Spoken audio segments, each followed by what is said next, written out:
बिस्मिल्लाहिर्रहमानिर्रहीम, अस्सलाम वालेकुम। मैं हूं आपका मेज़बान शफ़क़त अली। आज की इस वीडियो में कुछ अहम ख़बरें आपके साथ डिस्कस करेंगे। कुछ अच्छी ख़बरें, आम सियासी अमूर के ऊपर तो आपके साथ बहुत सारी ख़बरें, तज्ज़िये, तबसरे शेयर करते रहते हैं, लेकिन मईशत के हवाले से, पाकिस्तान के हवाले से कुछ बड़ी खुशखबरियाँ और कुछ ऐसी न्यूज़ जो आम रूटीन की ख़बरों में हिस्सा ना बना सकें। इस हुकूमत की कुछ बड़ी अचीवमेंट्स, बल्कि हुकूमत की नहीं, आपकी, मेरी, हम सब की, तमाम पाकिस्तानियों की और इस मुल्क की अचीवमेंट्स हैं। सबसे पहले सबसे बड़ी अचीवमेंट, आप इसको थोड़ा सा पॉलिटिकल रंग भी दे सकते हैं, चूँकि हम डिस्कस ही पॉलिटिक्स करते हैं तो पॉलिटिक्स से आगाज़ करना ज़रूरी है। नवाज़ शरीफ के लंदन में दिन गिने गए।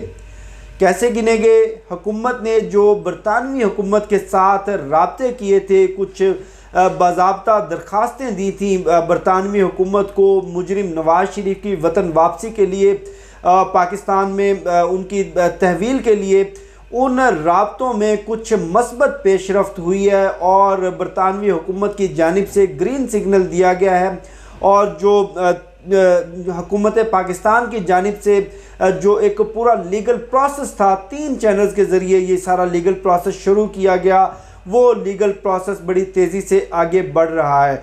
ये कहना था वज़ीर आज़म के मशीर बराए पार्लिमानी अमूर डॉक्टर बाबर अवान, और उन्होंने इस ख़बर का इजहार इन अल्फाज में किया कि मैं 100% पुरयकीन हूँ, कौम को यकीन दिलाता हूँ और इसमें कोई दो राय नहीं है, कोई शक नहीं है कि हम नवाज़ शरीफ को पाकिस्तान वापस लेकर आएंगे। और इस हवाले से हमारी बरतानवी हुकूमत के साथ जो राब्ते थे, जो हमारी दरख्वास्त थी और जो प्रोसेस था, वो बहुत तेज़ी से आगे बढ़ चुका है और जो कुछ रुकावटें थी वो भी दूर की जा चुकी हैं आइंदा आने वाले दिनों में। और ये जनवरी 2021 की डेट वफाकी वज़रा की जानिब से भी दी गई। तवक्का ये की जा रही है कि जनवरी और फरवरी के महीने तक मैक्सिमम नवाज़ शरीफ को पाकिस्तान वतन वापस लाने में कामयाबी मिल जाएगी।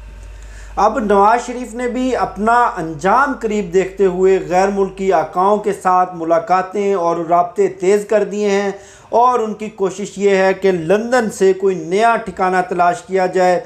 और इस हवाले से उन्होंने सऊदी अरब की हुकूमत से भी राब्ते किए हैं, अमरीकी हुकाम के साथ भी उनके कुछ पैगामात के तबादले और कुछ अहम मुलाकातें हुई हैं।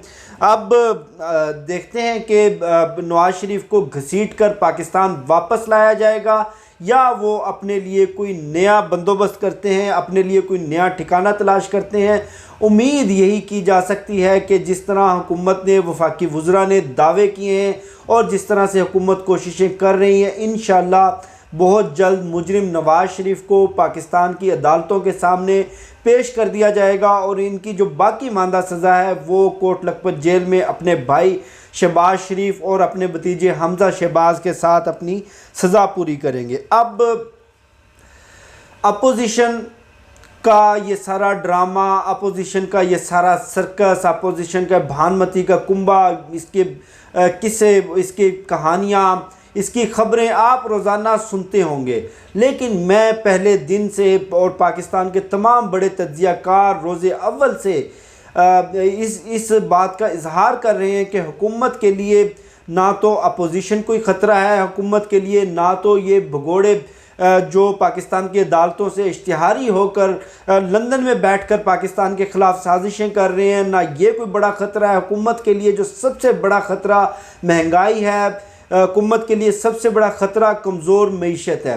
अब मईशत किसकी वजह से कमज़ोर हुई, पाकिस्तान के ऊपर इतने कर्ज़े किसकी वजह से चढ़े, सर्कुलर डेट इतना क्यों बढ़ा, ये सारी बातें एक तरफ, लेकिन एक हकीकत, एक रियलिटी जिसको तस्लीम करना पड़ेगा वो ये कि वज़ीर आज़म इमरान ख़ान को अवाम ने तब्दीली के लिए मैंडेट दिया था, इन मसाइल को हल करने के लिए मैंडेट दिया था। अब 2 साल से ज़ायद का अरसा बीत चुका है। क्रिटिसिज्म अपनी जगह, लेकिन कुछ बड़ी अचीवमेंट्स मिली हैं। सबसे बड़ी अचीवमेंट हमारी मईशत को स्पेशली कोविड जैसी वबा में वज़ीर आज़म इमरान ख़ान की बरवक्त पॉलिसियों की वजह से और इनके अच्छे इक़दामात की वजह से संभाला मिला और हमें इतने बड़े डिज़ास्टर का सामना नहीं करना पड़ा जितने बड़े डिज़ास्टर का दुनिया की बड़ी बड़ी इकॉनमीज़ ने सामना किया। आज हमारे ज़र मुबादला के ज़खायर करीबन 21 अरब डॉलर तक पहुँच चुके हैं। वो ज़र मुबादला के ज़खायर जो नून लीग की हुकूमत 4 अरब डॉलर पर छोड़ कर गई थी, हमारी एक्सपोर्ट्स 25 अरब डॉलर तक पहुँच चुकी हैं और पाकिस्तान की तारीख़ में रिकॉर्ड पैदावार हुई है। इस मरतबा सीमेंट की रिकॉर्ड प्रोडक्शन हुई है, रिकॉर्ड सेल हुई है और करीबन 47% इजाफा हुआ है। और उसके साथ साथ SCCP में और पाकिस्तान स्टॉक एक्सचेंज में जो नई रजिस्टर्ड होने वाली कंपनियां हैं, इस छमाही में इन 3 महीनों में उनकी तादाद 27% बढ़ चुकी है। 27%। आप अंदाज़ा करें, दर्जनों नई कंपनियां बनती हैं। एक जानिब अपोजिशन का ये शोर शराबा, ये ड्रामा कि मैशत तबाह हो गई, इमरान खान ने मुल्क को तबाह कर दिया, इमरान खान की वजह से हर आम शहरी रात को भूखा सो रहा है, ये बिल्कुल गलत है, ये सरासर झूठ है। डॉलर की कीमत देखें, डॉलर की कीमत 167 से आज 160 के करीब आ चुकी है और माहिरीन मैशत के मुताबिक डॉलर आइंदा आने वाले दिनों में 155 रुपये तक आ जाएगा। अब ये तो मईशत की वो मोटी मोटी बातें हैं, ये तो वो मोटे मोटे फैक्ट्स एंड फिगर्स हैं जिसका आम आदमी से कोई वास्ता नहीं। आम आदमी इन चीज़ों को नहीं समझ सकता। आम आदमी का सबसे बड़ा मसला बढ़ती हुई महंगाई, आम आदमी का सबसे बड़ा मसला आटे चीनी की जो कीमतों में इजाफा हुआ है, सब्जियों की कीमतों में जो इजाफा हुआ है वो।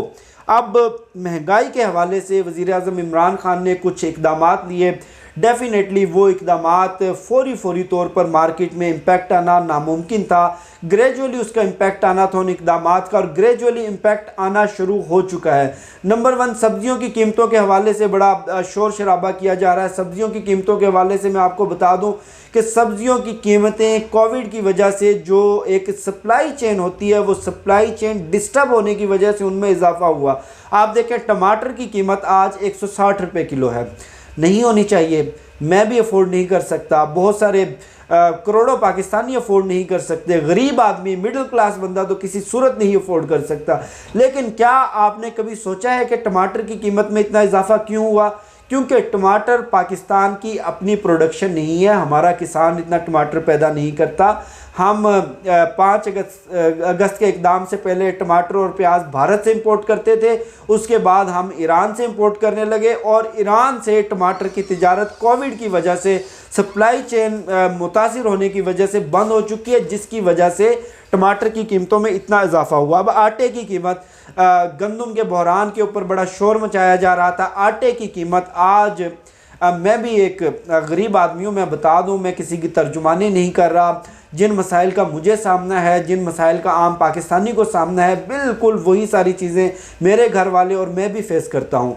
आटा आज 20 किलो का बैग 860 रुपये में हर शॉप पर अवेलेबल है, सस्ते बाज़ारों में अवेलेबल है, हर मोहल्ले में अवेलेबल है।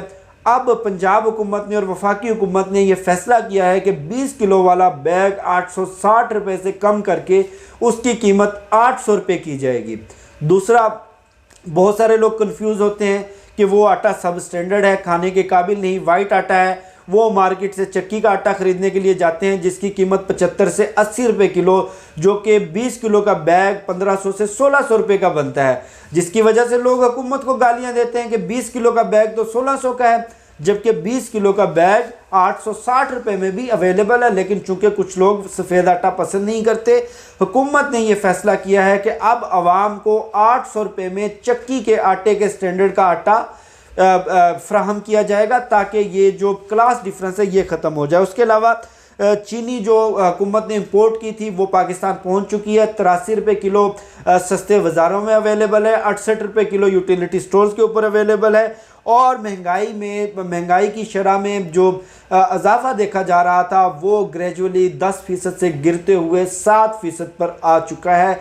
ये बड़ी अचीवमेंट्स हैं, ये बड़ी कामयाबियां हैं। इंशाल्लाह इसी तरह ट्रिकल डाउन इफेक्ट के ज़रिए हमारी आवाम तक मज़ीद इसके समरात पहुँचेंगे, महंगाई में मज़ीद कमी होगी। आप और मैं इसकी अच्छी उम्मीद ही कर सकते हैं। मुझे शफ़क़त अली को दीजिए इजाज़त। इंशाल्लाह फिर नेक्स्ट वीडियो में मुलाकात होगी। पाकिस्तान जिंदाबाद।